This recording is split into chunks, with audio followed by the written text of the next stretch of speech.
Assalamualaikum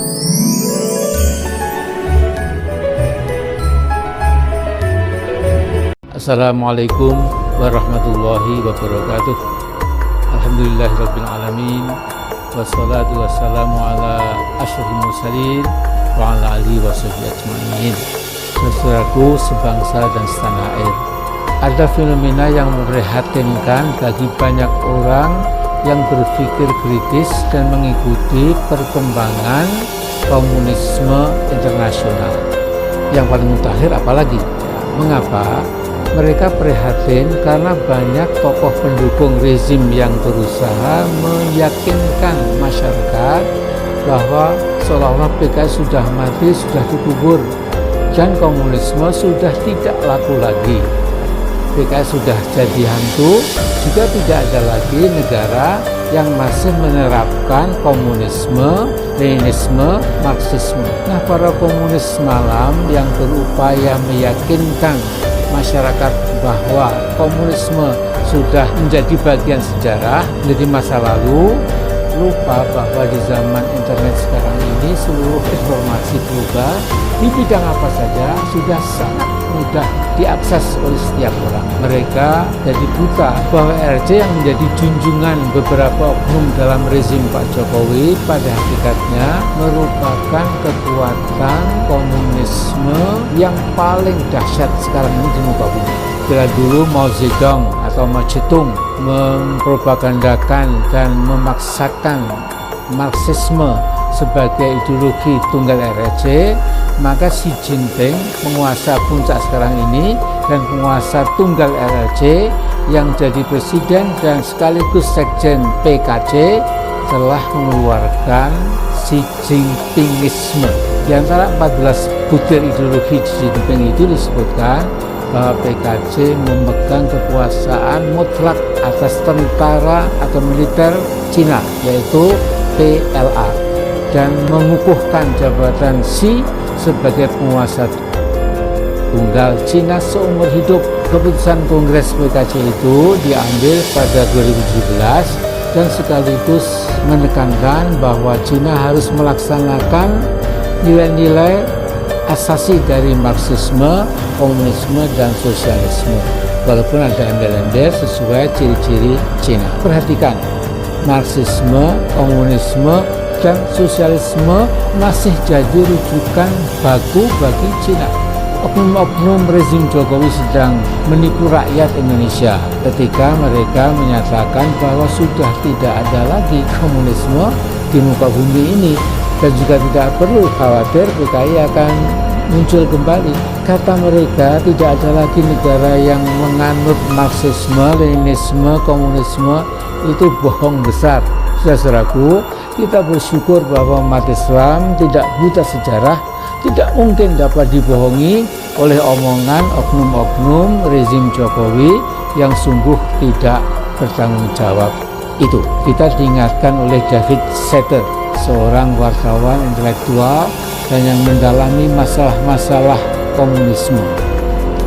Dia menulis bahwa selama 100 tahun 1917 sampai 2017 kaum komunis telah membunuh sekitar 100 juta orang yang dipandang sebagai musuh komunis. Lebih terinci lagi adalah temuan yang cukup otentik dari seorang guru besar yang mengajar di Universitas Indiana, juga di Yale dan Universitas Hawaii, bernama Rudolf Joseph Rummel.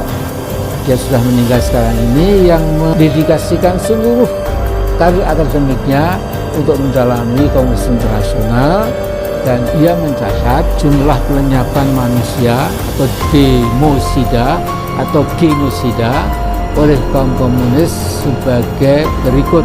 Bodia tahun 75-79 yang terbunuh 2 juta lebih sedikit.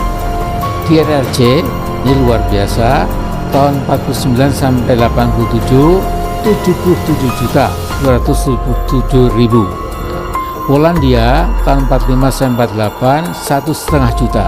Korea Utara 48 sampai 87 1,5 juta lebih. Vietnam 45 sampai 87 1,6 juta. Yugoslavia tahun 44 sampai 87 1.072.000. Uni Soviet tahun 17 sampai 87 61 juta. Nah, ketika Pol Pot, tokoh komunis bengis menguasai Kambodia selama 75-79, ada sekitar 2 juta rakyat Kambodia yang dibunuh secara sadis. Dan untuk menghemat peluru, musuh-musuh komunis itu dipenggal kepalanya pakai kapak. Jumlah yang dibunuh itu berkisar 25% lebih dari seluruh jumlah penduduk yang mencapai 7,8 juta. Masya Allah. Akankah kita biarkan Neo PKI bangkit dan kemudian mempraktekkan keberingasan dan kebiadaban yang khas komunis yang akan menyasar seluruh orang yang dianggap anti komunis? Apakah demikian loyonya bangsa Indonesia termasuk mungkin sebagian umat Islam sehingga tidak mampu mengantisipasi kemungkinan kebangkitan Neo PKI yang sangat berbahaya itu? Saudaraku, sesungguhnya kita beruntung memiliki pakar ahli PKI atau komunisme, yaitu saudara kita Ustadz Alfian Tanjung.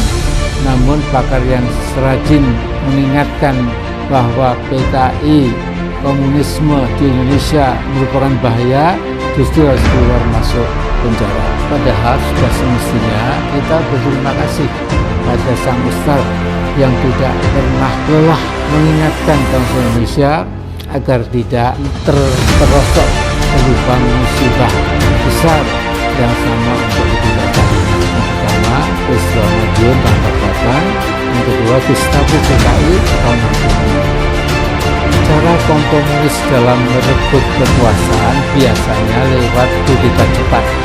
Di Rusia, kaum komunis pimpinan Lenin pada 17 Oktober tahun 17 malam hari menangkap seluruh menteri Tsar Nicholas II, menangkap dan membunuh ribuan orang yang tidak setuju dengan komunisme, kemudian Leninisme juga tentu, dan segera menguasai seluruh stasiun kereta api, menguasai seluruh markas kepolisian, dan menghabisi seluruh kekuatan militer pendukung Tsar dan sekaligus mengganti dengan tokoh-tokoh tentara.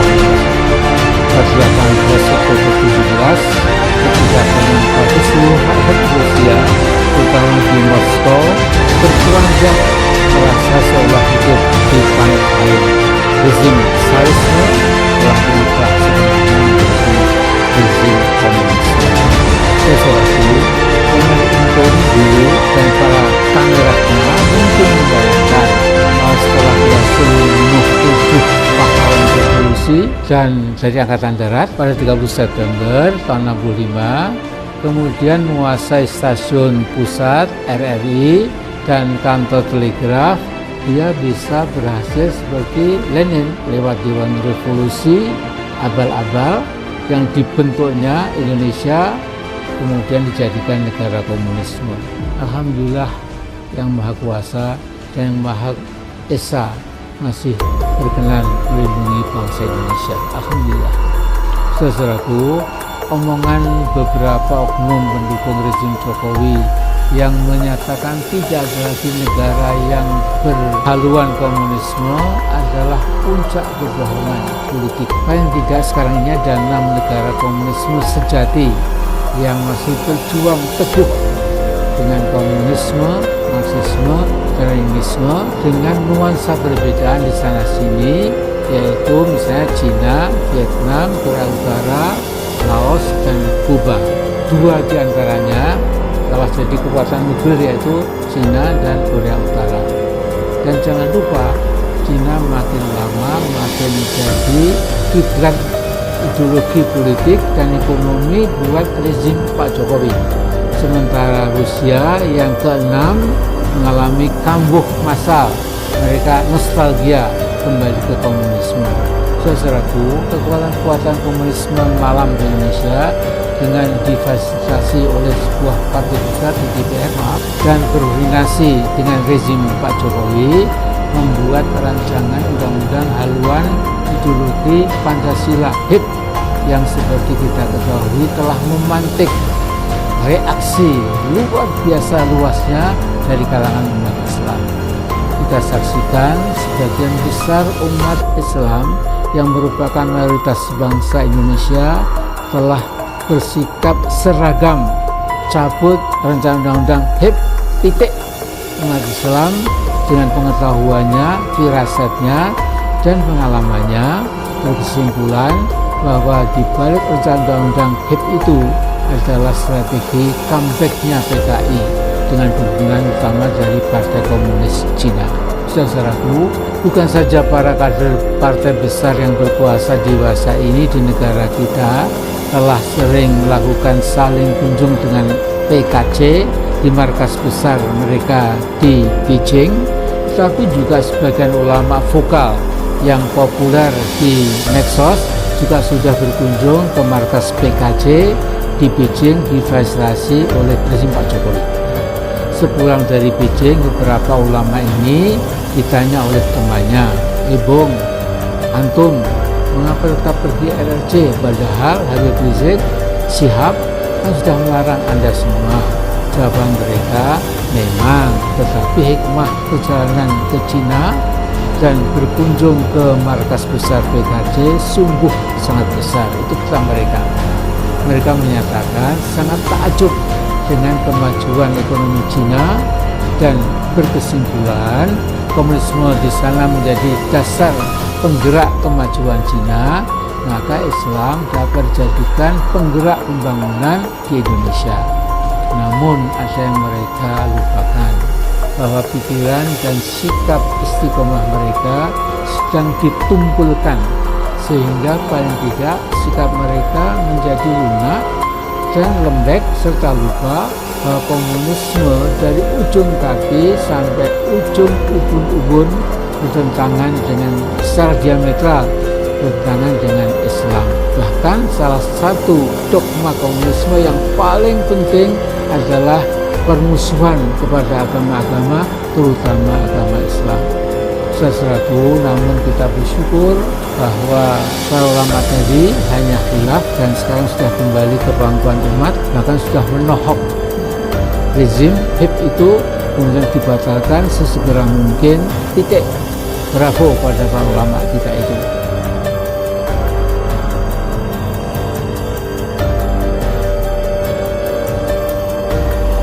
Saudaraku sebangsa dan setanah air, dalam hitungan hari bangsa Indonesia akan merayakan hari kemerdekaan bangsa Indonesia yang ke-75 kalinya, yakni Agustus 45 sampai Agustus 2020. Sudah seharusnya kita bangsa Indonesia melakukan kritik dan koreksi atas perjalanan bangsa yang telah kita lewati secara jujur, berani, dan seobjektif mungkin, agar kita mampu melihat masalah-masalah nasional apa saja yang perlu kita angkat ke permukaan secara apa adanya. Namun segera harus kita catat bahwa risalah singkat ini hanyalah mengemukakan puncak-puncak masalah. Tentu diperlukan sebuah buku tebal bila kita ingin menyajikan sebuah telaah yang relatif lengkap tentang kondisi bangsa Indonesia dewasa ini. Saya sadar tidak ada satu analisa atau gagasan mengenai apa saja yang tidak menimbulkan sikap pro dan kontra. Saya tentu siap menerima kritik, koreksi, dan bantahan serta masukan lain. Bahkan dengan senang hati, saya ingin melakukan diskusi terbuka, bukan debat terbuka, dengan siapapun tentang apa yang saya kemukakan secara terbuka ini. Demokrasi sejati selalu membuka lebar keran pertukaran gagasan supaya muncul pilihan-pilihan alternatif bagi seluruh anak bangsa.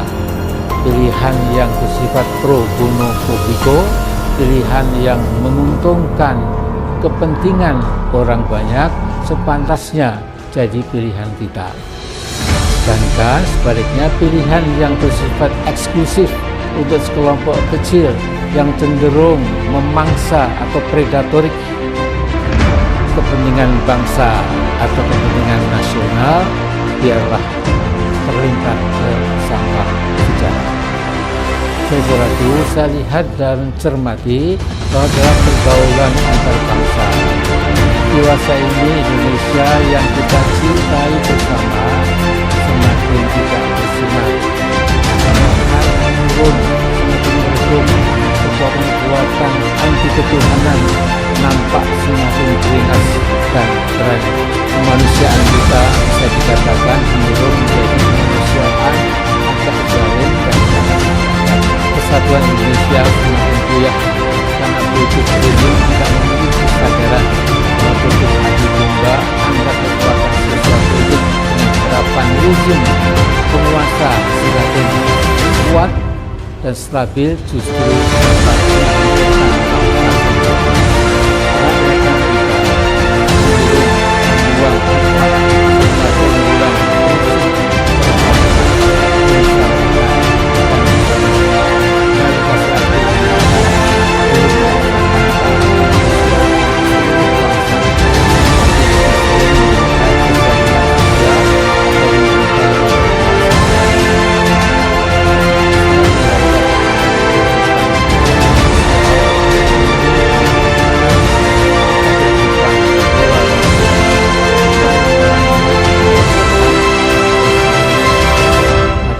kehidupan yang tidak memiliki pijakan yang kokoh di atas akhlak atau moralitas atau etika dapat dipastikan akan meluncur ke bawah. Tidak mustahil pula proses kemerosotan multidimensional itu membuat semakin meredup kehidupan bangsa kita, menjadikan bangsa Indonesia seolah tanpa masa depan. Berikut ini saya sampaikan beberapa masalah nasional yang semakin memprihatinkan. Sejak Jokowi jadi presiden pada periode pertama 2014 sampai 2019 diteruskan pada periode kedua sekarang ini, perkembangan politik nasional bukan semakin demokratis tetapi malahan kian jauh dari spirit demokrasi.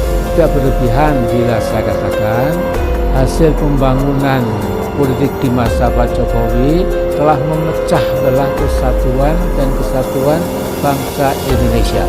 Kecurigaan dan ketakutannya terhadap umat Islam yang bersikap kritis dan korektif terhadap rezim begitu jelas kita rasakan.